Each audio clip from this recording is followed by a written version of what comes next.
Hello friends, welcome on the platform. L'histoire de Marc Brice là, c'est pas encore fini. Hein. On parle là de football au Cameroun, c'est pas encore fini. Je vous le dis encore et sincèrement les amis. Ce n'est pas fini du tout, du tout, du tout, du tout. Oui. Écoutez très bien. Le nouveau sélectionneur a signé son contrat 7, le 8.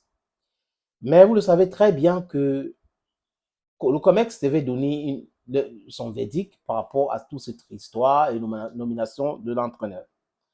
Et comme c'était le 12, le ministre n'a pas voulu risquer quelque chose dont il a appelé de façon précipitée. C'est ce que j'ai dit. Il a dit, non, c'est non. C'est de façon précipitée que Marc Brice est arrivé au Cameroun pour signer son contrat. Et tout ce rendement qui allait avec, la CIA TV mobilisée, les groupes de danse mobilisés, on n'a jamais vu ça. Et on a le droit de se poser la question, d'où vient cet argent pour la mobilisation de la presse, notamment les groupes de danse et la CIA TV pour faire le live, pour accueillir Marc Brice alors que son contrat était un contrat controversé. Bon, vous pouvez trouver la réponse dans le fonctionnement du Cameroun. Oui, les fonctionnaires sont plus riches que les hommes d'affaires. C'est le pays dans lequel nous vivons. Mais ce que les gens n'ont pas remarqué, c'est quoi les amis? C'est que oui, Marc Brice a signé son contrat. D'autres ont signé l'engagement avec le ministère des Sports et l'Éducation physique qui représente l'État du Cameroun, qui est un État de façon extraordinairement drôle, qui s'intéresse uniquement au football, aux résultats du football, parce qu'on utilise ce résultat du football pour amadouer les gens, pour faire oublier le stress, pour faire oublier les échecs répétés de ce système. Et le journaliste, le correspondant de Jeune Afrique au Cameroun, a fait remarquer quelque chose. Qu'il y a 5 membres de l'équipe technique qui n'ont pas signé leur engagement. Pourquoi? Pourquoi est-ce que ces 5 membres n'ont pas signé leur engagement? Allez regarder les différentes lois que ETO ou la fédération cite que le ministre n'a pas respectées. Sur le coordinateur des équipes nationales, ce n'est pas le ministre qui devrait le nommer. C'est la FECAFOOT et c'est exclusivement la FECAFOOT qui vient nommer cela. Mais le ministre a fait une erreur en nommant ces gens-là. Donc, du coup, l'engagement n'a pas été signé par ces gens, peut-être parce qu'ils savent que le conflit qui est ouvert là, c'est eux-là qui vont payer. Et pour éviter la déstabilisation du staff, on soussoit cela et on entre en négociation pour pouvoir expliquer à la fédération que oui, c'est vrai, vraiment, vous devez laisser ou pas laisser. Mais EFTO ne peut pas laisser. Les amis, tout le monde sait que c'est le premier ministre qui a évité de justesse la publication de la liste des encadreurs techniques de l'équipe nationale Fagnon.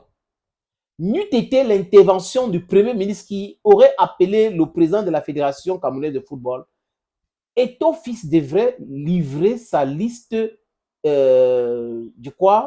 mardi, mercredi. On devrait connaître cela. Et les noms étaient déjà connus. Mais le premier ministre a appelé Samuel. Il lui a dit, s'il te plaît, tu n'as pas à faire cela. On peut régler ces problèmes. On va discuter. Il faut un dialogue. Nous allons discuter avec le ministre des Sports. Et donc, aujourd'hui, là, ils sont en réunion. Donc, je ne sais pas ce qui va ressortir là, où ils vont trouver un terrain d'entente et tout va pouvoir rencontrer le nouveau sélectionneur et tout sur le truc, ou l'équipe, je ne sais pas. Mais le premier ministre, c'est celui-là qui a empêché cette crise terrible que le ministre de Sport a voulu, de par sa façon de vouloir humilier Eto'o Fils. Mais il doit savoir quelque chose. Je crois que les artistes peuvent mieux expliquer. Le passage de Moelle Kombi au ministère de Culture et des Arts était aussi catastrophique comme ce qu'il est en train de faire au ministère des Sports. Et moi, je me méfie de ceux-là qui pensent que parce qu'ils ont des diplômes, ils sont des docteurs, ils sont des professeurs, ils sont plus intelligents que tout le monde, ils peuvent piétiner tout le monde. Si Paul Biya a dit oui, il faut essayer de toiletter, Paul Biya n'a jamais demandé de piétiner les textes. Jamais.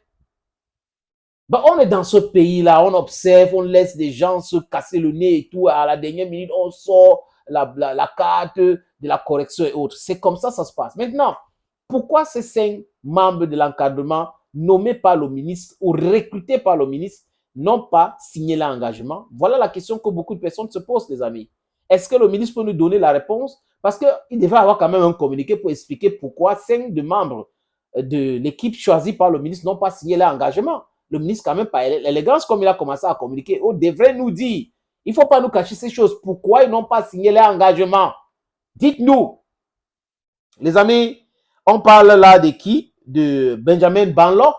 On parle là de Danny Nouke. On parle de Veng Eve. On parle de Germaine Noël Essenge. On parle de Lobe Didier. Voilà les noms de ceux-là qui n'ont pas signé leur engagement devant le ministre. Et personne ne parle de ça. Il n'y a pas d'explication.